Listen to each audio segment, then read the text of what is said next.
مولانا ثناء اللہ صاحب بات کر رہے ہیں؟ جی جی میں ساجد خان نقشبندی بات کر رہا ہوں کراچی سے۔ اچھا جی کیا حال ہے، خیریت سے؟ جی الحمدللہ۔ آپ کی والدہ کا کسی نے بتایا کہ وہ فوت ہو گئی ہیں؟ اللہ مرحومہ کو جنت نہیں، میری نصیب فرما۔ والدہ تو الحمدللہ حیات ہیں اچھا اچھا اور آپ ان کے مقروض بھی ہیں، اچھا اچھا البتہ میرے والد صاحب کے انتقال میں۔ اچھا اچھا اللہ پاک مرحوم کی مغفرت فرمائے، اللہ درجات کو بلند فرمائے۔ اللہ۔ وہ میں 17 تاریخ کو لاہور آ رہا ہوں۔ اچھا جی۔ ہاں تو کسی ساتھی نے، طاہر گل ہمارا ساتھی ہے، ہاں ہاں۔ اس نے کوئی لمبا چوڑا مضمون بھیجا۔ میں نے تو خیر پورا نہیں پڑھا، کافی لمبا مضمون تھا آپ کا۔ تو اس میں وہ جو البدایہ و نہایہ کی عبارت ہے نا، اس حوالے سے آپ نے کوئی لمبی چوڑی فتویٰ بازی کی ہے۔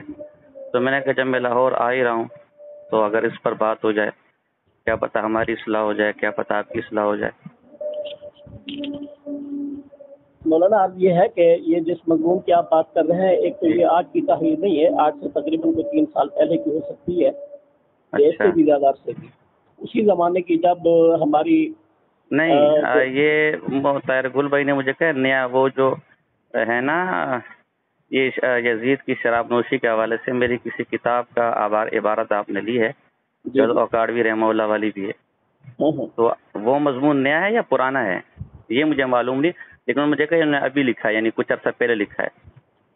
ابھی ہے کہ ان دنوں یا گزشتہ کچھ مہینوں پہلے میں نے کسی قسم کا اس طرح کا کوئی مضمون نہیں لکھا۔ اچھا علامہ اچھا ابن کثیر کی عبارت کے حوالے سے اور جو میں نے آپ کو کہا تھا، جو کچھ بھی کہا تھا، وہ آج سے جی تقریباً 2-3 سال پہلے کی بات۔ اچھا، میرے علم میں بھی ہے۔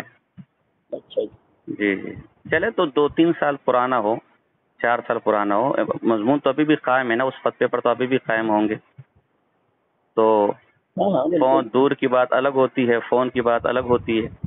جب آدمی سامنے بیٹھتا ہے، ہو سکتا ہے آپ کو غلط فہمی ہو، عبارت درست ہو سکتا ہے مجھے غلط فہمی، عبارت غلط ہو۔ تو جب ظاہر اتنا بھاری فتویٰ آپ نے لگایا کہ لعنت تک کا استحقاق دوسرے کے لیے ثابت کر دیا، جو کافر معین کے لیے کہا جاتا ہے، تو اس کا مطلب ہے کہ ضروریات دین کا انکار ہو گیا۔ تو اب ایک آدمی خود آپ کے پاس چل کر آ رہا ہے اور حق بھی آپ کا بنتے شرعن کہ جس پر آپ نے اتنا بڑا بھاری بھرکم فتویٰ لگایا کہ اس کو اسلام سے خارج کر دیا، تو کم سے کم اس کا گناہ تو بتا دے، اور کم سے کم اس گناہ کو قطعیات سے تو ثابت کر دے کہ واقعتاً چونکہ آپ نے اس میں ضروریات دین کا انکار کیا ہے، لہٰذا آپ اللہ کی رحمت سے دور اور لعنت کے استحقاق رکھتے ہیں۔ لعنت والا جملہ مجھے یاد نہیں ہے، اور نہ ہی مضمون اس وقت میرے سامنے ہے کہ میں نے اسے ایسا لعنت والا جملہ مجھے ذہن میں نہیں آ رہا کہ میں نے لکھا ہو۔ لیکن آپ اس روایت کے نقل کرنے والے کو مستحق لعنت سمجھتے کہ نہیں سمجھتے؟ نہیں، لعنت جو ہے نا، لعنت اگر بالفرض اگر میری زبان سے نکلی بھی ہو تو زبان سے لعنت نہیں، قلم سے۔ زبان قلم میں تو بہت فرق ہے حضرت۔ زبان بعض اوقات بیان کرتے نا، پیچھے اس وقت میں آپ سے بات کروں میرا کوئی لفظ غلط ہو جائے گا، کوئی لفظ نکل جائے گا، لیکن جو لکھتا ہے نا، جو لکھتا ہے وہ بڑا سوچ سمجھ کے آدمی لکھتا ہے، پورا توجہ۔ پھر 3 سال ہے تو اب تو اگر ہم یہ تصور کریں کہ غلطی ہوگی تو اب تو 3 سال بدل گئے، تو اس کا مطلب ہے غلطی تو نہیں ہے۔ اب یہ ہے کہ لعنت والا جملہ مجھے یاد نہیں آ رہا، میں نے کچھ اور الفاظ لکھے تھے آپ کے بارے میں، وہ مجھے یاد پڑ رہے ہیں۔ لعنت والا جملہ مجھے یاد نہیں آ رہا۔ چلا اگر لکھا ہو تو لعنت والا لکھا ہے تو اگر میں اسے میں رجوع کر لوں گا۔ لعنت والا نہیں، یہ جس طرح کہ آپ نے لکھا ہے یا نہیں لکھا یہ بتا دیں۔ واللہ مجھے یاد نہیں پڑ رہا۔ اچھا، آپ کو یاد نہیں ہے؟ لعنت والا میں نے آپ کو حلفاً کہہ رہا ہوں، باقی جو میں نے الفاظ لکھے ہیں وہ مجھے یاد نہیں، حلف اٹھانے کی ضرورت نہیں ہے، بس آپ یہ کہہ دیں کہ مجھے یاد نہیں ہے تو بھی کافی ہے۔ بس ٹھیک ہے جی، تو اور اگر بالفرض کہا ہو، بالفرض جیسے ابھی تو آپ کو یاد نہیں نا، کیونکہ مجھے تو یاد پڑ رہا ہے کہ آپ نے کہا ہے۔ وہ اگر بالفرض کہا ہو تو آپ نے جو میری والدہ کے بارے میں جو کچھ کہلوایا اپنے شاگردوں سے، وہ اتنا زیادہ سنگین ہے۔ دیکھیں، پہلی بات ہے کہ میری بات سنیں، پہلی بات ہے کہ میں اس پر بھی حلف اٹھانا کو تیار ہوں کہ میں نے نہ آپ کی والدہ کو کچھ کہا ہے، نہ کسی طالب علم کو میں نے کہا کسی کی والدہ کو۔ اگر میں نے کچھ کہنا ہوتا نا، میری بات سنیں، اگر میں نے کچھ کہنا ہوتا نا تو اس وقت میں آپ سے بات کروں، اس وقت آپ سے کہہ دیتا۔ ابھی آپ بات کہیں اور طرف نہ گھمائیں، تو میں آپ سے پوچھ رہا ہوں، میں نے دیکھیں میں نے آپ سے لمبی چوڑی بحث کی تو فون نہیں کیا نا، میں نے آپ سے اس لیے آپ کو فون کیا ہے کہ میں لاہور کو آ رہا ہوں اور آپ نے یہ بھاری بھرکم فتویٰ لگایا ہے. چلے اب آپ رجوع خود خیر ہے کہ مجھے یاد نہیں, اگر کیا بھی ہے تو میں آپ سے رجوع کرتا. چلو اس کو بھی چھوڑے, بہرحال اس پر تو آپ قائم ہو گئے نا کہ آپ بات کو گڑبڑ نہ کریں. نہیں, میری وہ آپ اپنی سنانے کے لیے پھر مجھے فون کر دینا. میری صرف اتنی گزارش ہے. اچھا نہیں, ابھی آپ کریں میں اٹھا لوں گا, لیکن میری تو گزارش کر رہے نا, میری تو گزارش سن لینا کہ میں 17 تاریخ کو آ رہا ہوں, تو ملاقات کی ترتیب بن سکتی ہے. مولانا آپ جھوٹ بول رہے ہیں, بالکل صاف ستھرا کھلم کھلا جھوٹ بول رہے ہیں کہ میں 17 تاریخ کو آ رہا ہوں, آپ سے ملاقات کی ترتیب ہو سکتی ہے. مجھے پتا ہے آپ میری گفتگو ٹیپ کر رہے ہیں, آپ سارے نقش بندی ہیں, تو میں ثناء اللہ صاحب ہوں. میں 17 تاریخ کو آ رہا ہوں. دیکھیں آپ خواہ مخواہ میں اتنے اچھے ماحول میں بلڈ پریشر کیوں حال کریں, میں کتنی تسلی سے آپ سے بات کر رہا ہوں. میں آپ سے کہہ رہا ہوں, اگر آپ اس کو گستاخی سمجھتے ہیں, اتنی بڑی گستاخی کے اگلے پر لعنت بھی بھیج دیتے, تو پھر اتنی تو کم سے کم اتنی تو اخلاقی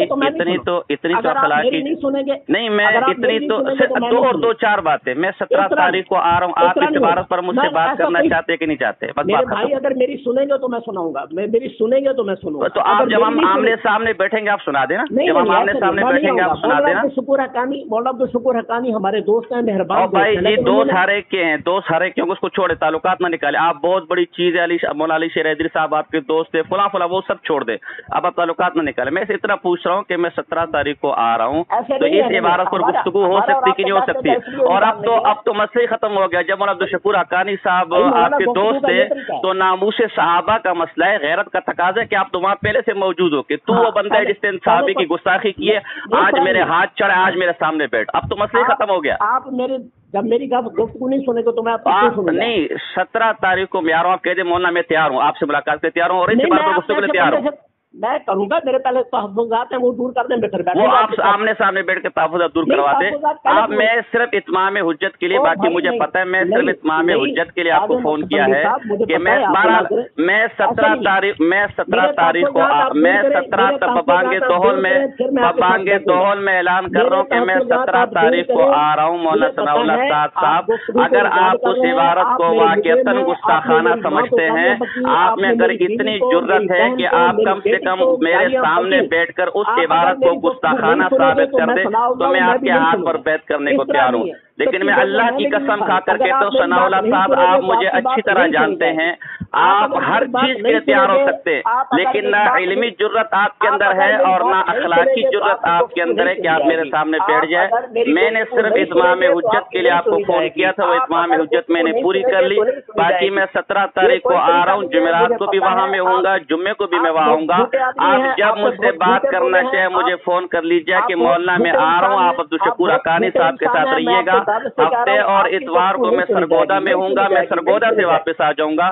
لیکن میری پیشن گوئی بھی سن لے, میں اللہ کی ذات پر بھروسہ کر کے کہتا ہوں, آپ زہر کا پیالہ, اور آپ سمیت آپ کے سارے ساتھی جو اس بات کو گستاخانہ سمجھتے, وہ زہر کا پیالہ تو پی سکتے لیکن میرے سامنے بیٹھ نہیں سکتے. بس یہ پیغام میرا تھا جو آپ کو میں نے پہنچانا تھا. باقی اللہ آپ کو ہدایت